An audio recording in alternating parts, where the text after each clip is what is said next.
Who am I? What is the purpose of my life on this planet? Many go through life unfulfilled, unfocused, searching. A blank canvas waiting for a picture of purpose to be painted on us. What does it all mean? It was once said that there is a God-shaped blank in all of us. We look for many things to fill this. Friends, fashion, false faith, fornication, and the facade of drug-induced fantasies. But follow me. Follow me to the edge of an abyss where deep down inside we all know something's missing. See, from the moment God spoke time into existence and shaped us with his own hands in his own image, his plan was for man and him to be one. Creator and creation communing together in beautiful harmony. Sounds perfect, right? So what happened? Sin. We're sinners by nature. Sin opened this void. Sin drove us away from our friend. Sin separated us from him. And for many centuries since, we as human beings have attempted to bridge this ever-widening gap with philosophies and religion, wealth and so-called moral decisions, but the divisions became more instilled, that God-shaped hole in our hearts still unfilled, and mankind seemed doomed. For unto you is born this day in the city of David a Savior, which is Christ the Lord.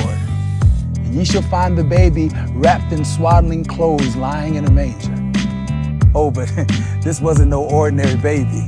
See, he grew into a boy, then a man, then a preacher, leading a multitude of people with radical and really off-the-wall teachings like, love your enemies, bless those that curse you, turn the other cheek. He's the greatest teacher that ever was. But this was no ordinary preacher. See, the wages of sin is death, but the gift of God is eternal life through Jesus Christ. So for our sins, he had to pay the price. They put nails in his hands.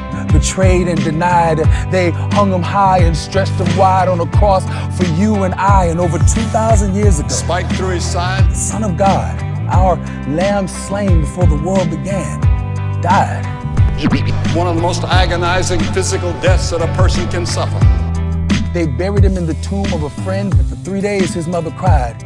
And for 3 days his disciples ran, but thanks be to the Most High, that's not how the story ends, because 3 glorious days later, Jesus rose from the dead again.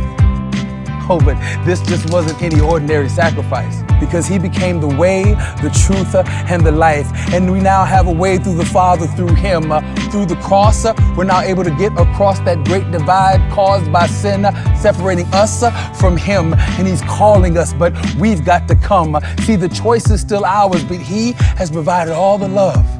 For God so loved the world that he gave his only son.